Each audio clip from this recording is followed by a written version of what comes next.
All right, welcome back to another episode of the Fan Connection podcast. For those of you listening after the fact, you might not see this, but Birdman unfortunately cannot be here today. He's out tonight.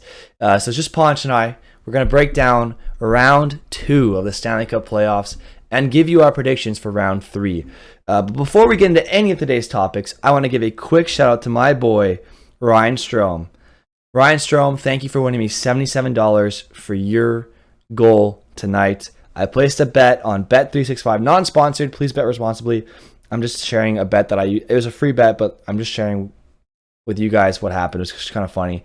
I did a parlay, so I had the same game parlay with a bet boost on Tommy Edman getting more than 1.5 bases in the match, Paul Goldschmidt with 1 home run, and the St. Louis Cardinals winning. So that all happened. All right. And then all I needed to get my payout on a $1 bet being 77 return. So that's a crazy return. That's a plus 7,700 on the bet. Yeah. All I needed was Ryan Strome scoring at any time. And then I'm watching the Rangers game at this point. I'm watching the Rangers game and I see Ryan Strome gets a beautiful pass in front of the net, just slides, he's a wide open net, hits the pad. He had a wide open net, he just slid it onto the pad. I'm like, oh my God, there's no way Ryan Strome just did that to me after Chris Kreider missed an open net on my other bet that all I needed was Chris Kreider hitting an open net. So I'm like, oh my God, there's no way. Then Ryan Strome, all of a sudden, the next play gets a 2-on-1 rush, snipes it. Past Kochetkov, gets me my $77. So shout out to Ryan Strome. Shout out to Paul Goldschmidt for the home run. We did it. We made a crazy return. Please bet responsibly. Do not spend all your money. Obviously, I got a crazy offer from Bet365. I only had to put $10 in to get $250 to play with. So please bet responsibly. And I've been doing $1 bets just for fun. So please bet responsibly. Again, make sure you're taking all the steps needed. And anyway, let's get into today's topics. The Rangers beat the Carolina Hurricanes. They end the Carolina's home game win streak in the Stanley Cup Playoffs. Ponch, what did you think of the Rangers-Carolina series? I was actually shocked. Well, okay. So going in, Carolina was my favorite, but that was because it was healthy Freddie, and they were a wagon. But I think I'm not gonna lie, Ranta just sonked the bed for them. At the beginning, he took them out of the game. Yeah, he had a couple rough games, and I know I said Ranta he's still a capable goalie. I just don't think that and especially just because the Rangers have Igor in right now, and I know they're the Rangers lines are the Rangers lines were really good. Let's not I think the Penguins played the Rangers better than the Hurricanes did. Is that crazy? I think so. I said the Penguins, right? I think the Penguins played them better. Yeah. If Crosby's in the lineup for games 5 and 6, Penguins win the series. Mm-hmm. No doubt in my mind. Yeah. So, I mean, I'm a little disappointed and underwhelmed by Carolina this playoffs. I remember watching their games. Every time I watched the Carolina game, I was just underwhelmed. They were supposed to steamroll Boston. It went to 7. Yeah. They were supposed to steamroll the Rangers. They lost in 7. They couldn't win on the road a single game. And then when it came down to the line, home ice, game 7, they can't get it done. And I know they don't have Freddie. I know they don't have Freddie. I'm aware of that. But you still had Antti Ranta, who's considered a starting caliber, if not fringe starting caliber goal in the NHL. You had Kochetkov, who played, okay, I guess, but he played well enough, and you have one of the best defense cores in the league. There's no excuse. You have one of the deepest offensive, I guess, depth on line, in your lines as well. You're paying Kotkaniemi $6 million to play on your 4th line with Max Domi. You're paying 4, or I don't know how much it is after retention, but you're paying Domi and Kotkaniemi a bunch of money on your 4th line who aren't putting up production. You're paying Jordan Staal 6 on your 3rd line. I think that's what he costs. You have Martinook, who didn't do anything. You have Niederreiter looked good actually. I will say Niederreiter played well, Mhm. but Aho, Teravainen, you have Seth Jarvis, you have Andrei Yeah. Svechnikov, who was to me unnoticeable. I didn't notice Andrei Svechnikov at all. I didn't hear anybody talking about him. I didn't hear anybody Mhm. mentioning his name. Like Ponch, are you just kind of like is it? You have to acknowledge the Rangers played well and they deserve to win the series, but at the Mhm. same time, what happened to Carolina? What's your take on that? I have no idea, eh? Because this happens. We'll, Every we'll get year, to Calgary, Edmonton in a second, but I don't know what happened, eh? Because it just felt like they got cottonmouth, and I think like I have no idea, eh? Like those are all great names. yep, Yeah, those are all great names, and not to bag on them, they put up points here and there, but like if you really want to win, you need to be like your Ahos and your Jarvises, like they need to be outstanding.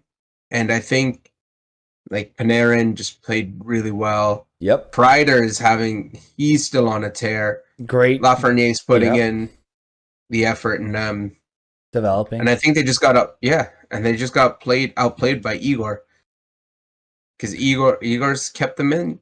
And we've been saying this since early playoffs that Igor's gonna steal you a couple games. Yep. But yeah, I think Carolina just got caught in mouth and just couldn't get anything. Yeah, and just to build on that though, like I know you're mentioning Igor, but the Penguins found a way to score 6, 7 Mm-hmm. goals on him several times. So Mm-hmm. I just I think a Penguins team that's older, their depth isn't like their depth wouldn't have been considered as good as Carolina's Mm-hmm. by any stretch. I think Crosby and Gensel and Malkin are better than Aho, Teravainen, and Svechnikov. That'll admit they have obviously a better playoff pedigree, but also I think they're more cohesive and more dominant, I'd say. Whereas Carolina relies on being constant. Like they have so much depth, they're just constantly rolling lines. And yes, I'm not saying Aho and Teravainen aren't great players, but I think I think Carolina just ran into the problem where just a lot of people that usually step up for them Mm-hmm. didn't. They just Yeah. underperformed. And that's a real tough thing. You know, when your team just underperforms, it does happen. It obviously Mm-hmm. happens. Like that's definitely why they lost. Thank you for the Keck W, by the way, Danny. I appreciate that. Posture check and hydrate. I'll get you with the water in a second. My posture looking pretty good. But anyway, as I was saying, I think Carolina just ran into the problem where they just had a bunch of players underperform at the same time at the wrong time. You know, Yeah. Ranta played bad this game and maybe even last game. Although I think they lost 2-1 last game or something, so it's not that bad. But Mm-hmm. it's just you got to score more goals. I understand it's Shesterkin. I understand Igor Shesterkin's a great goalie and it's intimidating, but Pittsburgh found a way. Pittsburgh found a way several times to get in his head and beat him. And if you watch the Mm-hmm. games, Pittsburgh versus Rangers, the Pittsburgh crowd was constantly chanting Igor, always at him, always on him, Yeah. loud and in his head. I'm sorry, I watched the Carolina game 7. It was dead quiet. Like it was Mm-hmm. dead. It was 2-0, and it was dead quiet. It was like 5 minutes into the second period. You're down 2-0 in a game 7, winner take all, and you're just quiet. Like if this was Montreal, that'd be unacceptable. If this was Montreal, you'd be hearing the fans screaming, chanting, Yeah. saying "Go Habs, go!" chanting at the other team's goalie, chanting at their players, booing the other team's players, probably calling out the refs too, because I mean every fan base Yeah. does it. But and I did hear ref you suck at one point, even though Carolina had literally just come off the power play. But all I'm going to say is I just expected them to be a bit more on Igor. I think they let him kind of just get into his game. No one was bothering him. No one was in his kitchen. He was just kind of just play his game, and then you lost because it's Igor, right? Yeah. Well, the hard part for me is I'm just gonna look at their losses here. So let me look at Carolina's wins first. It's 2-1, 2-0, 3-1. But when I look at the Rangers wins, it's 3-1, 4-1, 6-2, 5-2. Not in that order. They're scoring more goals. Right. So the problem is, or what you either, I think I've said this a million times, but if you're going to play a low scoring game, your defense needs to be on point. Perfect. It has to be perfect. It has to or be near perfect, because there's near perfect, because there's no room. There's no room, especially if you're not a high scoring team. Because just because if you need to play your game. If your game is those 2-1, 2-0 games, then you have to commit. Yep. You can't show up and realize as soon as you just give them momentum by letting them score, because once you let 2 in, you're already on the back foot trying to catch up. And when you're playing on your back foot, that's when the rough stuff happens. You let in another one, and then it just keeps going on. Yep. That's how it went from 2-0 to 3-0. Exactly. Mm-hmm. We'll extend it out to chat. If you have any, Danny and Spider-Man from Naruto. I almost said Cinema Talent again. Danny and Spider-Man, if you guys have anything to add to that, we'd love to hear your opinions, and anybody else in chat that's listening. If you have any opinions on the Rangers Hurricane series, send us a message in chat. We'll be your voices for those listening after the fact. We'll read out loud what you guys have to say. I think Spider-Man from Naruto said it's kind of like the Florida problem for Carolina. It's like, who do we move to make it work? I think that's kind of what happened. You know, you bring in Domi. Was it necessary to bring in Domi? Like if you're bringing in Domi, you want him to be a complement to your top six.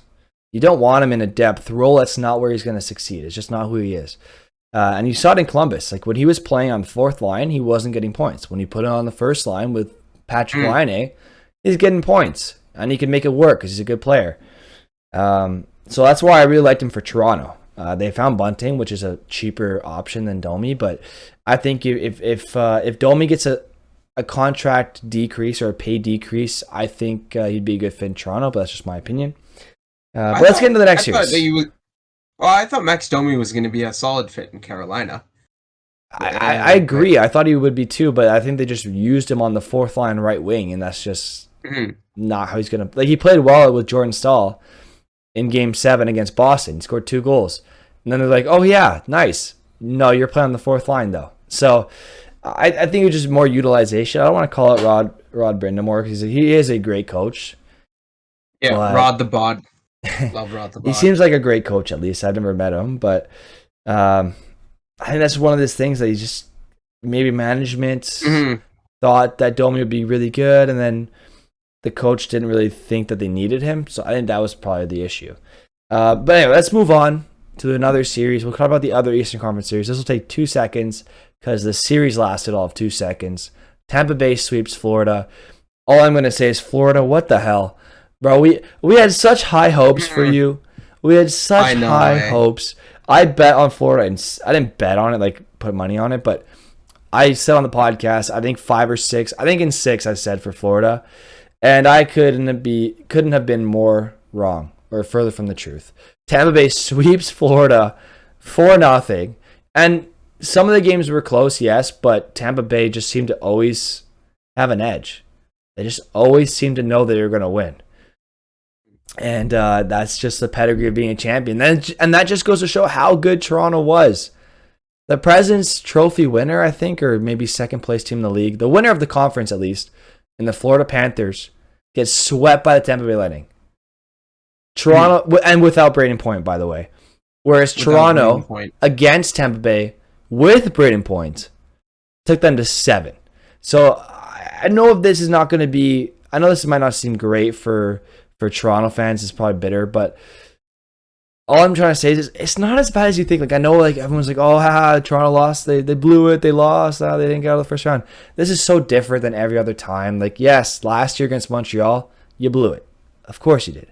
This year, honestly, you played great. Like, I was cheering for you as a Habs fan. So well, as a fan, as just a Canadian hockey fan, I was cheering for Toronto. I was like, I want you guys to win.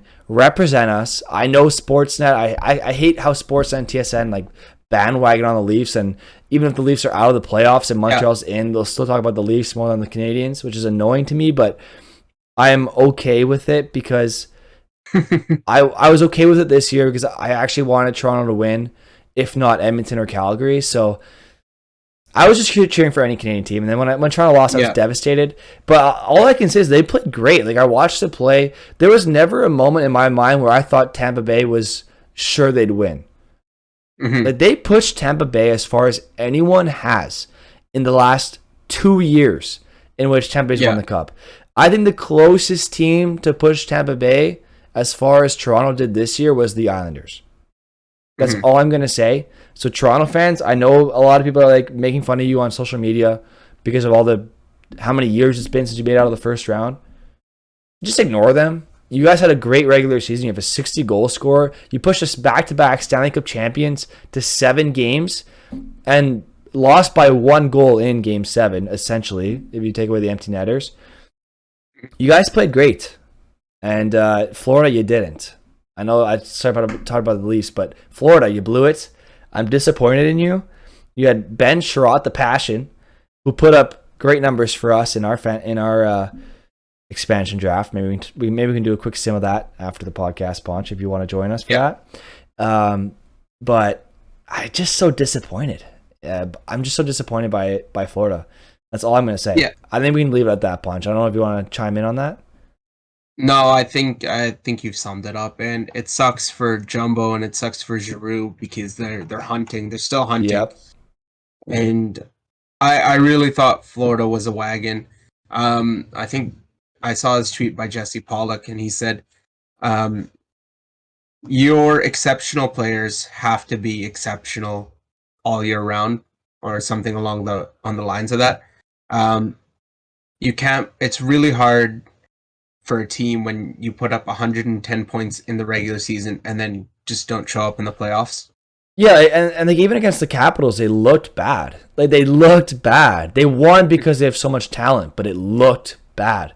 I don't know if it's a coaching thing, but it just Florida, man. You gave up 3 first-round picks to have 0 wins in the second round. Congratulations. I mean, at least they made it out of the first round for the first time since their inception, but still. It would have been nice to get a win. All right, we have a few questions. Cinema talent. So Danny's asking, Lazy, who are the Habs getting in the first round? I'm hoping they find a way to get Lambert if he drops, or Maranish. What's it? How do you say his name? Maranishenko. Ponch, I think you're looking it up. I hope they get him because he was diagnosed with Hodgkin's lymphoma. I think it's called. Oh yeah. So he's probably going to drop in the draft, but I think assuming he makes a full recovery, this kid should be amazing. So I think the Canadians should take a chance on him. So I think those two, they should. I think Shane Wright will be a Hab. He's expressed interest in being a Canadian, which is really good. I think his ceiling is essentially John Tavares with a bit better skating. So I'm down for that.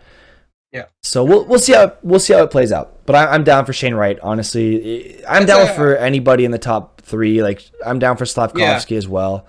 And I think Nemec has made a climb to the defenseman. A right-handed defenseman would be nice as well. So even if they take Simon Nemec off the board, I'm in. But let's go for Shane Wright. And then we have another question. I think Cinema Talent's asking to be a mod. I will definitely make you a mod after. I appreciate your consistency and my Warzone buddy. I'll definitely make you a mod. Same with Spider-Man from Naruto. You've been here a lot. How's it going, TML Star? Toronto Maple Leaf Star. You missed my rant about the Leafs, but I was spewing positivity. I promise you that. You can watch it after the fact. It'll be on YouTube. Toronto's going to be playing good yet next year from Danny. I absolutely agree. They're going to be unstoppable next year. Mark my words. I forget. Somebody gets picks 6, 17, and 22, but me can't remember. I think it's Columbus. Yep. There you go. 6, Punch. 17? Sorry. It's 6, 17, and 22 is Columbus, I think. But Punch. 6, 12, and... No, it's just 6 and 12. 17 is Nashville. 6 and 12. That's even better than Spider-Man from Naruto thought they had. But Punch, we're going to move on. We talked about the East. We finished the East. Let's talk about... Punch, I'm going to let you take this away. Calgary, Edmonton. What happened there other than McDavid being a god? Um, yeah, the hardest one for me is I just don't think Markstrom played the Vezina caliber He was a true goaltending he's played Swiss all cheese year. goalie, or Swedish cheese, I should say. hmm Well, they started the series off really well with the what it was it? It was like a five No, it five. wasn't. No, that was like the nine No, seven win. I it was thought in it was the 9-6 win. that's a terrible Um, start. You're supposed to be a good but at defensive least they're team. scoring. No, I think I that's what don't. lost you the series. I really do. I think Calgary played fairly well. They were kind of matching up. Um, One of the biggest things I noticed was I want to everybody wants to blame Markstrom because he's letting in the goals. But the defense I too. think yeah, and I know Calgary doesn't have any Norris caliber goalie or Norris Defenseman. caliber defenseman, but like I have no idea. The forwards have always been able to compensate in that area because just because most of the team plays two ways. So I know Rasmus Anderson and Oliver Killington are the top D pairing or should be.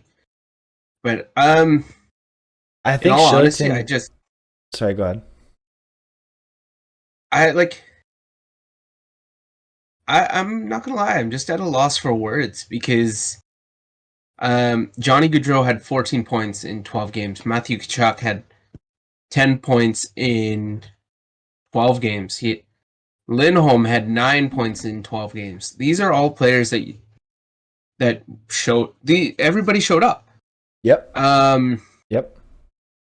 and I think I'm just gonna look on the Edmonton side. I think there was a little lacks or gaps in between. Though Markstrom had a 901, which isn't great. But you saw silly mistakes. You saw just lapses, and when you especially in the playoffs, one lapse or a couple in a row just turn the momentum, and you give up. You can give up a series like that. It happened to Las Vegas a couple years back, to your San Jose Sharks. It happened to your Sharks against the LA Kings. It I love how you happened. keep saying you're Sharks as if it were all Sharks fans. We're all Sharks fans. Um, it happened. It also happened to Tampa Bay. Tampa Bay against Columbus. So especially in the second round, there's no joke. I know I've been absolutely trashing the Oilers just because it's also kind of funny. But you gave up ground against McDavid and Draisaitl, the two best players, debatably the two best players in the world. You made Mike Smith look like Patrick Waugh. Bro, Mike Smith looked like That's a freaking legend out there. He was playing that's unreal. that's a joke. Well, But not really. He was pretty shaky too. it was pretty A bomb from pretty there on shaky, blue but, line went on him. So from the Flames but blue line. but Cross yeah, the ice. I thought game 5 would be the momentum changer, especially just being back in the dome and turning. Because you lost in 6, right? I thought we lost in 5. It was 5. I forgot game 5 you lost in overtime, eh? It was McDavid. Yeah. He really. So okay, Oh, wait. man. So I'm gonna address this now Yep. because I'm Who just drove gonna to share Philly? my screen. Here we go. We got. Oh, it's buggering up because of my webcam. Hang on. Are you guys able to see it? I can't see it right now. I hid my webcam. There you go. You're good. Okay. So, this is the play in question. Oh, the kick. You're showing the kick. You're showing the kick. I'm No, showing no, no. the kick. I'm gonna stop watching right here, right now. Okay. But here, I'll let you end the stream here so I can put my webcam back on, but I'm not going to show it. We don't need to show it because I think everyone in the hockey world that has a brain or somewhat of a brain knows that Blake Coleman did not mean to kick that puck.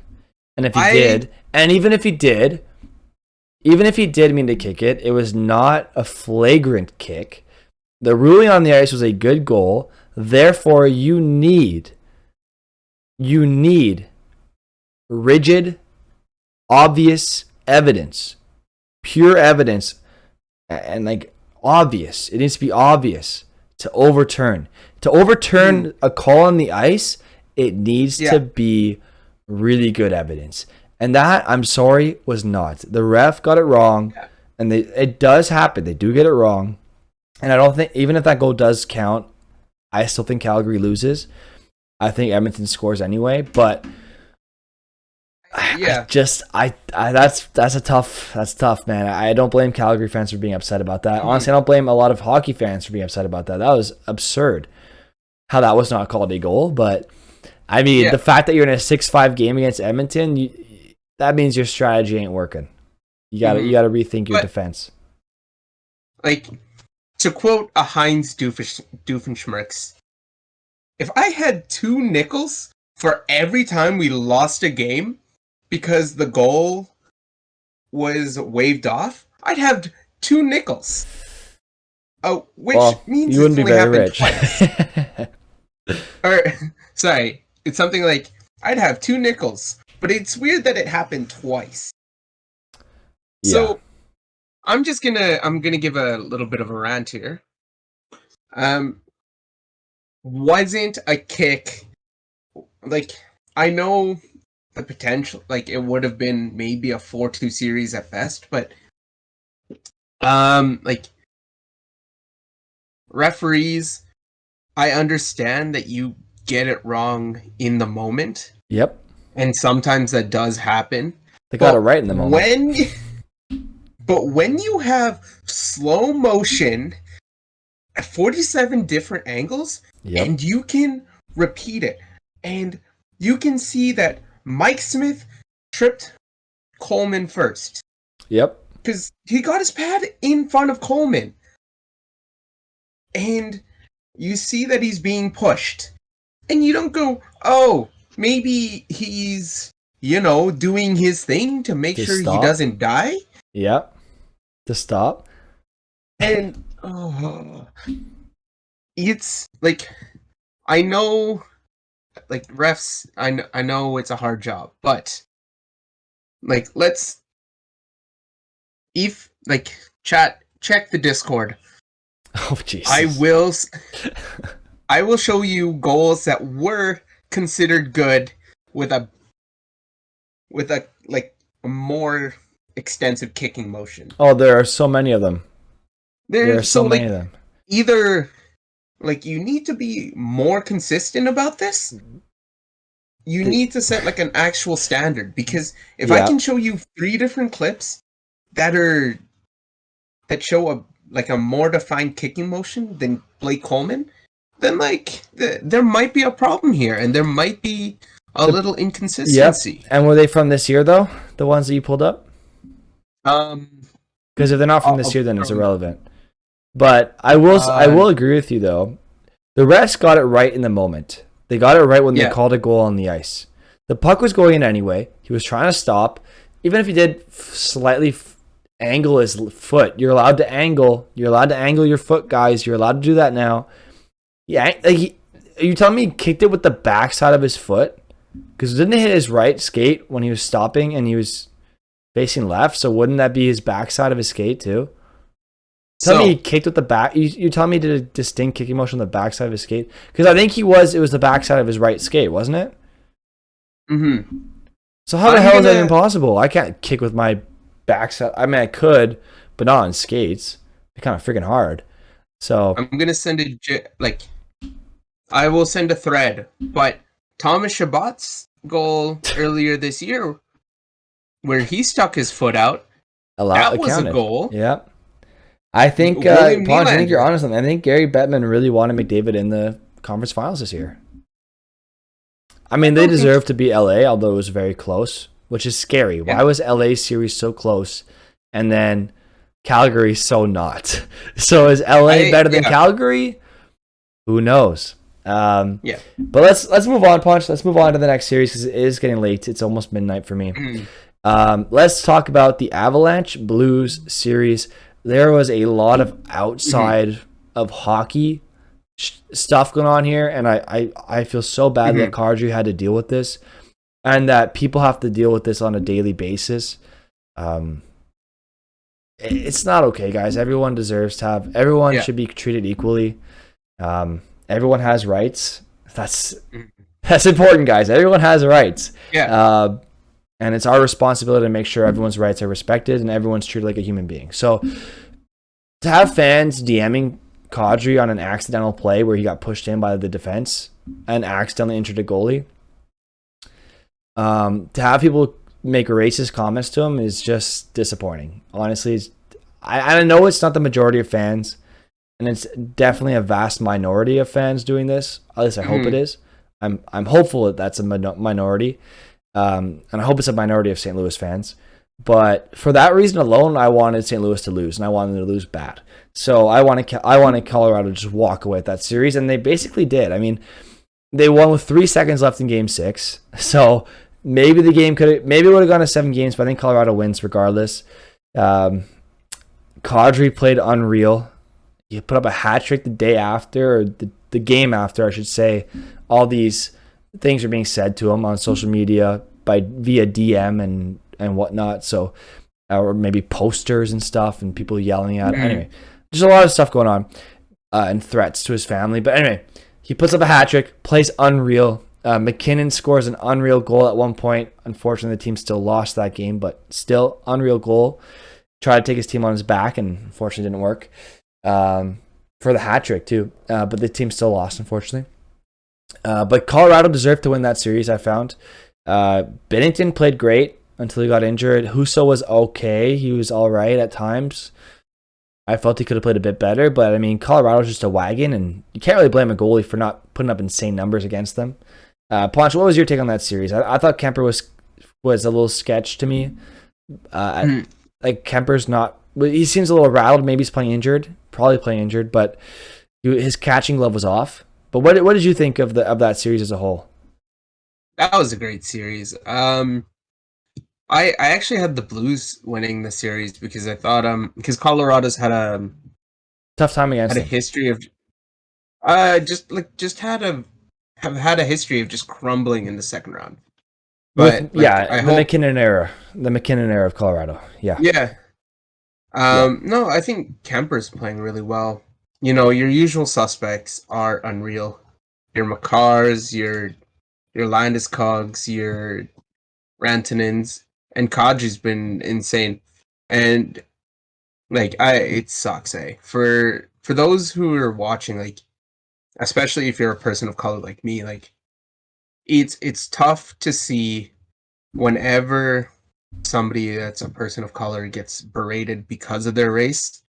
It just makes it feel like hockey is unwelcoming, but also those people don't represent an entire fan base. Yeah. Yep. But anyways, and that's unfortunate too, because I'm seeing in chat Spider-Man from Naruto has dealt with that before, and St. Louis. So that's why he doesn't like St. Louis now. He doesn't like Edmonton because of the way they dealt with Ethan Bear, or the way they treated Ethan Bear, I should say, not dealt with. Yeah. And Boston. I think there's some. I think Willie O'Ree played for Boston, but there have been a lot of incidents, and that's one person, but there have been a lot of incidents in Boston too. I mean, I'm sure you can find incidences anywhere. There's a lot of stuff in the QMJHL that I've seen.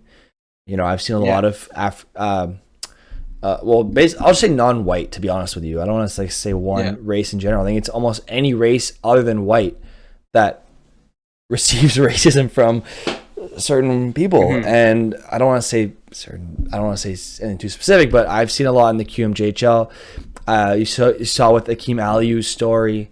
There's been a lot of other players in the QMJHL. I think a goalie got booed or there was a player in the QMJHL. There's people in the stands trying to fight him and throw stuff at him. Yeah. Just because he was black, and it's like, guys, come on, he's a person too. He's playing with your kids. Like, what kind of example are you setting? And it's just so disappointing seeing that. And it's I don't want to talk too much about this because I do actually. I do want to talk about this because it brings awareness to the subject. But I just feel like I'm not in a position to be able to have an opinion because I don't experience that. I'm privileged in that sense. I've never experienced that before, and I've never given that to someone. I would never want to give that to someone or make someone feel that way because I want everyone to feel welcome. I want everyone to feel like they can live their lives without being threatened because of the color of their skin. You know, that shouldn't be a thing. Like, that shouldn't even be a factor when assessing someone, right? Like I shouldn't treat I shouldn't treat someone differently because they're black or white, like, or any race. Like, it doesn't matter, right? Yeah. We're all people, and it's unfortunate that sometimes there are those who don't believe that, and that's unfortunate. And it is changing. It is changing. It is. Objectively, it is changing. But hockey is very backwards in that sense. You can just see by the ethnicity of players. You can just tell. Yeah. Like, the vast majority are white. And I hope that changes. I really do. It'd be nice. It'd be nice if hockey was multicultural. That'd be nice. And you know what? It is. That's becoming. The nice part. It's becoming. It's becoming. I don't want to say is yet, because hockey's still not something that a lot of cultures have even know about. Like, there's people that don't even know what hockey is, and it'd be nice if everyone knew what hockey was and everyone loved it, because it's such a great sport. It's so fast. Yeah, it's so entertaining. Like, there's no other sport like it, and I just wish it was so much. I just wish it was more available. Does that make sense? And more welcome. Yeah, and it will get there. It will. But yeah, essentially, like, just a quick just to piggyback off that point. Yeah, go ahead. Oh, I lost it. Oh, if I come back, if I remember, I'll state it. But hey, J God, thank you for fishing on me, Paunchy. I recommend you wait a little bit. No one's gonna hear you over the fishy on me. But thank you, J God, for the fishy on me. Welcome to the podcast. Spy from Naruto says Devontae Smith-Pelly was called slurs beating Boston when the Caps won their cup. You know what? Good on Devontae Smith-Pelly when he won his cup. I was so proud of him. I was so sad the day Devontae Smith-Pelly was high-key one of my favorite players when he was in Montreal. Because of he wore his heart on his sleeve. He put in maximum effort all the time. He hit hard. He played hard. He went to the net. He did everything right. He did everything a coach would ask. I don't know why he wasn't in the NHL after winning the cup. I wouldn't be surprised if it was some sort of racial thing. I wouldn't be surprised, because that does exist in the NHL today. We've seen it. Very recent NHL, at least.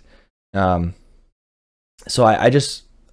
It'd be nice to see him in the NHL again. I remember he was crying in his exit. I think it was him who was crying. Him and Sergachev were the two players that really broke my heart when they were traded, because you could tell they wanted to be here and they loved it here, because they were so devastated in their exit interviews. And those are two players that whenever I look at their exit interviews, I almost want to cry, because they were crying and it was emotional, and I was so sad that they were gone. So, anyway, I'm just trying to show that diversity in hockey is a great thing, and I think it would be great for the game. Because I never would have gotten to see Devontae Smith-Pelly play hockey, and never would have been able to fall in love with him if it wasn't available to him as a child, or available to him as an option to play, right? Yeah. So there's so many more stories like that could be possible just by making hockey available to everyone. Anyway, let's move on. We're over an hour into the podcast. No, almost an hour into the podcast. So, Punch, let's make our predictions for next round. We'll be pretty quick here. The games start, as of recording, because it's past midnight for me. So, they start tonight, technically, Tuesday night, as we're recording this, because it's past midnight on Monday now. So, now it's Tuesday, the 31st of May, almost June. Let's go. But let's start with the Colorado Avalanche versus Edmonton Oilers. I think Colorado is going to beat Edmonton. I think Edmonton's going to make it 6 games, maybe 5. I think they're going to make it 6, but I just don't think Mike Smith has a chance in hell against this Colorado team. I'm going to be honest with you. Maybe he'll steal a game or two, but I don't see him having a chance in hell. I think Kemper's going to play a bit better than Markstrom did, maybe even slightly. But I think Edmonton's going to run into the problem where they can't outscore Colorado the way they outscored Calgary. Calgary's not a high-scoring team. They're not. They're objectively not. And Edmonton exposed that. Edmonton played a fast game that Calgary could not keep up with. This case, Colorado's also a fast team, also a hard-hitting team, also a high-scoring team, but also a better defensive team than Edmonton. And they also have a stud on the blue line that Edmonton does not have anything close to Cale Makar. So the way I see it is Colorado is like Thanos in Infinity War.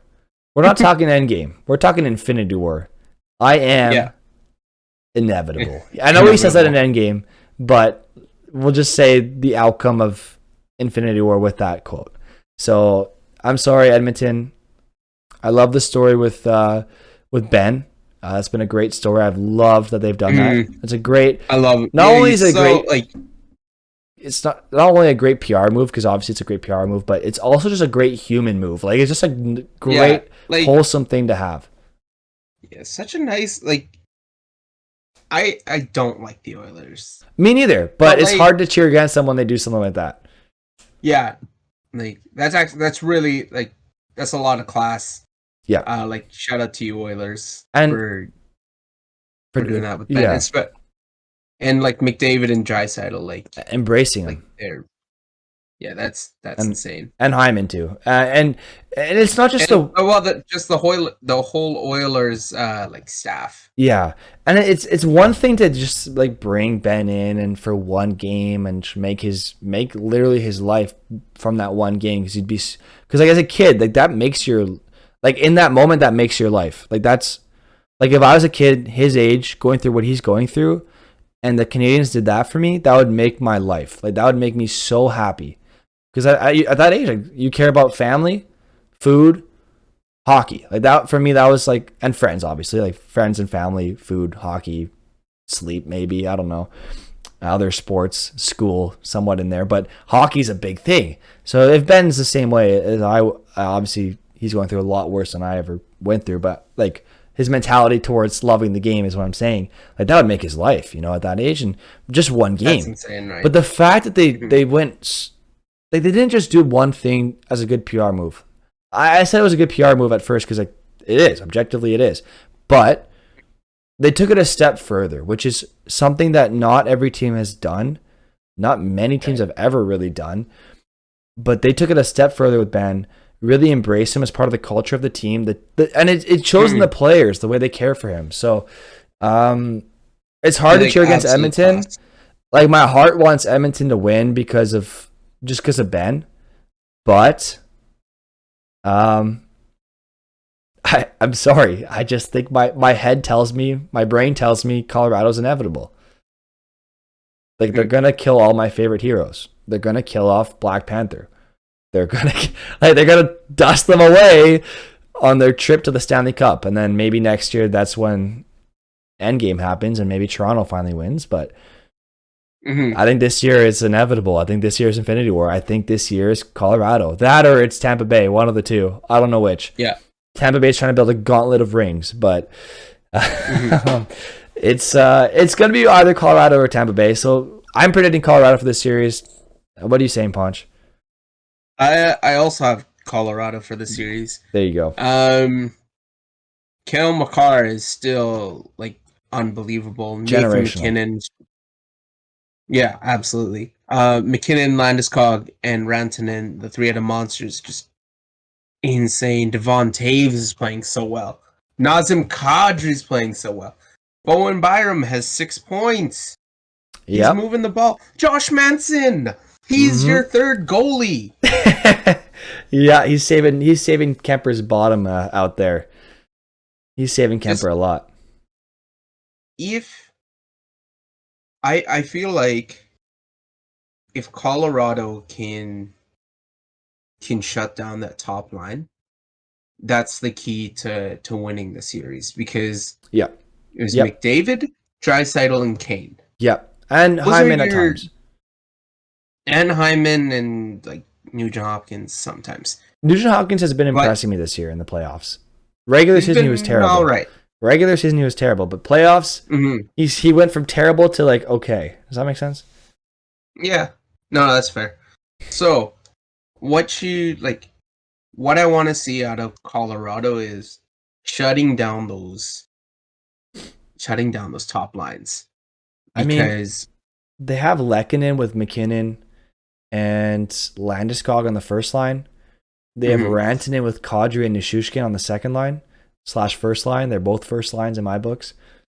And their third line is Comfer, Burakovsky, and I think Obey Kubel, funny enough. I don't know why Obey Kubel's on their third line, but he is. And then their fourth line's like Darren Helm, Andrew Cogliano, two speedsters from the past, and Logan O'Connor. Like, you look at that team and you say the depth is bad. But Darren Helm, Andrew Cogliano are mhm, playing like they're playing like they're 27. Logan O'Connor is playing like Nathan McKinnon at brief 1 second long intervals or 5 second long intervals. Like, I actually get confused as to who Logan O'Connor is. Sometimes I get him confused for McKinnon at times, just the way, because he has a number that starts with 20, with 2, sorry, like McKinnon does, and I think he's like 25 or 26. I think that's his number. And so every now and then I see him do something crazy. I'm like, holy shit, McKinnon's on mhm. again. I'm like, oh wait, no, it's O'Connor. So he does some stuff every now and then that surprises me. Yeah, Then their third line's playing solid. So I just don't think Edmonton, unless Edmonton's depth, like Cassian and them, step up and really dominate, and Yamamoto and yeah, Puljujarvi and their depth really steps up here and plays better than Colorado's, I don't see you winning. Like, they have two yeah. lines. They have two legitimate monster lines. I don't know if Lehkonen would be considered a monster line, but Lehkonen's a Mhm, good complementary piece to two monsters on that line. And you look yeah. at Nishushkin, who's a great complementary piece and can be a monster at times, and is a good complement to the two monsters on Mhm, his line in Kadri and Rantanen. And then they have a monster on defense in Makar. Eric Johnson's playing solid. Jack Johnson's looked all right, to be honest. Uh, Josh Manson's a wrecking crew / brick wall. And then who else do they have back there? Bowen Byram. He can skate. He can move the puck. I think I'm missing one guy, but oh yeah, Devon Taves. mhm. Holy Yeah, cow! How did Devon I forget Taves. him? He's playing great too. So I just don't see how Edmonton beats that. Like, I like Devon Taves over Darnell Nurse too at times. So I don't see how. Like, if your best defenseman's as good as their second best, how do you win? So Mm. we'll see how it And I goes. think And just quickly, I saw a chat. I want to make sure it gets acknowledged. Spider from Nacho said Duncan Keith is the only player he enjoys watching on Edmonton. Although I don't know how you don't enjoy McDavid and Draisaitl, but that's okay. He says he may be the worst contract, but man, he is the one guy I am serious about when I say Hawks legend.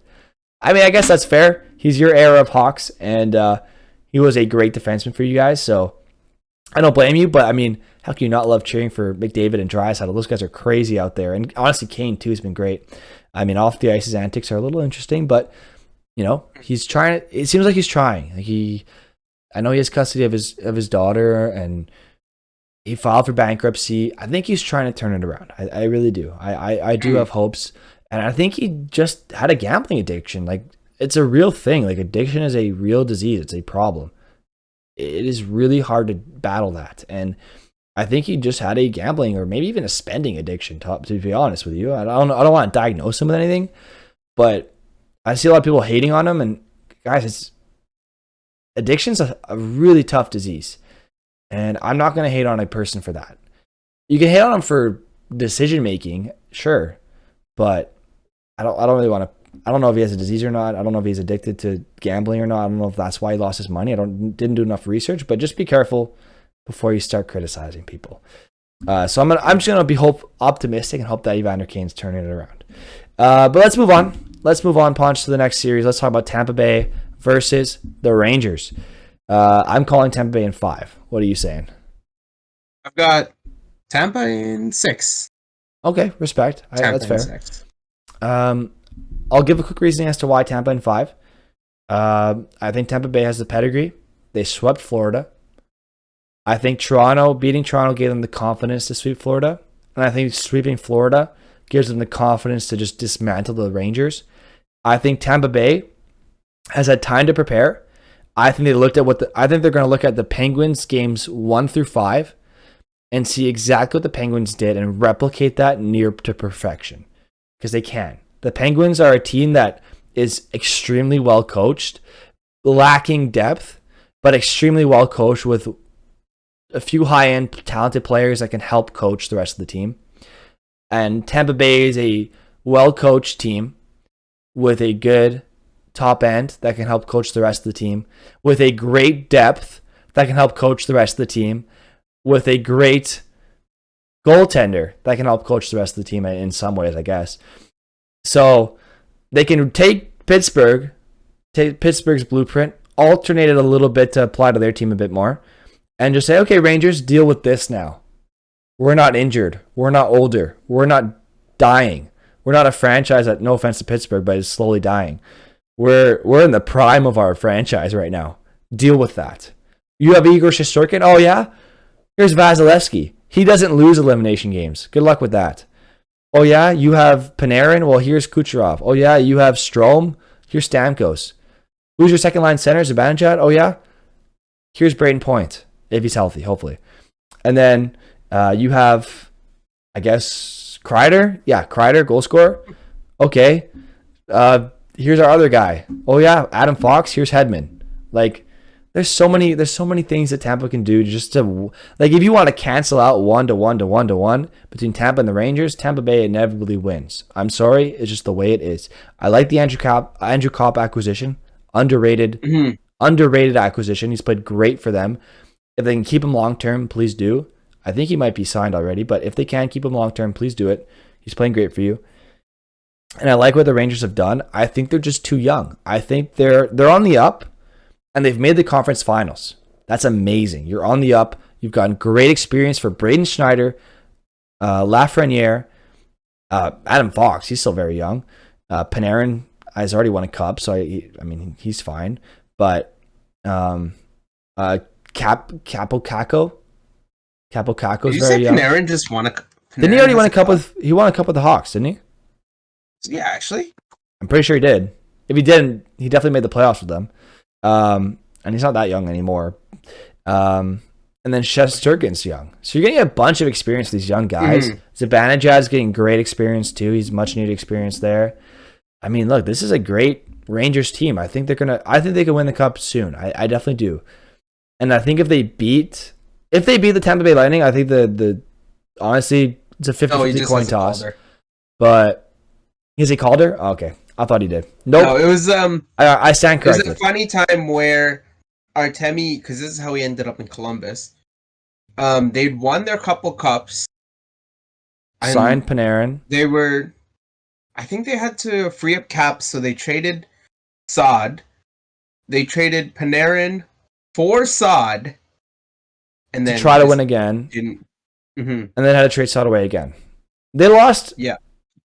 I think they traded for and away Saad 3 times and lost all 3. I think I've already said this on the podcast. The Blackhawks found a way to lose all 3 Brandon Saad trades. I don't want to get into that right now because that's more of an off-season fun topic we can talk about, but I think then Panarin's getting great playoff experience too. I think this young Rangers team is gaining a ton of valuable experience right now. I think they're going to be outmatched by Tampa. I just do. I think the only way Tampa Bay loses right now is if Colorado makes it to the finals. If Edmonton beats Colorado, I'm sorry, Edmonton, they're going to shut McDavid down. I know McDavid's been unreal, but Tampa Bay is just too good. They're just too good right now. I know that's the classic jinx that worked on Pecorine, but the urinating tree jinx on Pecorine, too good right now. But I just do. I think they're just too good. And I'm sorry, Rangers. I honestly, I'll root for you a little bit. Honestly, I will. I don't hate Tampa, but I'm going to root for you because I know this is blasphemy because considering I'm supposed to hate Kreider, but I'm going to root for you because it'd be more fun to see a non-Tampa Bay Lightning team in the finals. It'd be more fun. Although seeing Tampa get to the finals and maybe lose to the Western Conference team would also be fun. But it'd be nice to see someone else. It'd be nice to see someone else win the cup this year, no matter what. So it'd be nice to see Tampa Bay go out. But I think, just like I said in Colorado, I think they're inevitable. I think they just kind of make the finals and then let Thanos fight Thanos and see which Thanos wins, and just see what happens. So yeah, that's my take. Ponch, want to end off the podcast with another take, or are we done? Yeah, I'll just give you my closing thoughts. Yeah, go ahead. Just to sum it up, the puck was in. I can't believe I've got to say that more than once in a lifetime. Yeah, let's go Tampa Bay. Tampa Bay has a great Calgary boy on their second line. Joey, we're a fan of you. Or sorry, yeah, it is Joey, yeah. Okay. The guy from Edmonton? Or no, is it Ben? Wait, for what? The guy from Edmonton, the one that they Ben. that Yeah, Hyman, Ben yeah, Stelter. that's Ben. I think it's Ben Stelter. Ben. I think it's yeah. I was thinking Joey Moss, I think. You want to win it for Ben? I'm down with that. I like Ben. I'm a fan of you. I know, like, you're not a fan of the Calgary Flames or the Sharks, but like, we're big fans of him. But yeah, Fair enough. That's me. So Ponch wants Edmonton to win the finals. That's false. My heart kind of wants Edmonton to win as a Canadian and as a hockey fan and as a McDavid fan because he's the best player. It'd be nice to see the best player win. I just think Colorado does it. I'm going to go with Colorado. I'm going to be secretly cheering for Edmonton, but my pick's Colorado. Well, Colorado. Lads, thank you, Spider-Man from Naruto. Thank you, obviously, Ponch, for being here. Thank you, Danny, for stopping by. I saw J-God. We saw Toronto Maple Leaf Star in here. I think that's about everyone who swung by the podcast. Shout out to Swipey Vibe for hanging out earlier in the stream. So I'll catch you all later. We'll see you in the next one. We appreciate all your support. Drop a follow, drop a like, drop a subscribe. Anything to support the podcast. Share it with a friend. Hit that like button. Do whatever you want, honestly. Leave a comment. We'll definitely address any comments in the next episodes of the podcast. But we appreciate all your support. It really means a lot to us. It's been a fun journey so far. We're progressing nicely. Our community's been growing. We have a fun Discord. Link to the Discord's on my channel, SunLazyGuy09 on Twitch. You can check out Ponch's channel, Ponch_YYC on Twitch as well. You can check us out, The Fan Connection on YouTube, Spotify, Apple Podcasts, and Google Podcasts. But yeah, we have a fun community Discord. We talk hockey, we talk betting, we talk gaming, Warzone, any game you play, we talk about it in our fun, The Fan Connection Discord. It's a fun community. We'd love to have you a part of it. If you enjoy the podcast, you enjoy our talks, you enjoy our community banter between us and the Twitch chat during this podcast. We'd love to have you, and you'd want to be part of it. We'd love to have you in the community. So, like I said, link to the Discord is on my channel. It's on one of my panels on Twitch, SunLazyGuy09. I think it might also be linked on YouTube, but I might have to update that. So anyway, we'll see you all again soon. We appreciate your support, and we'll talk to you again later.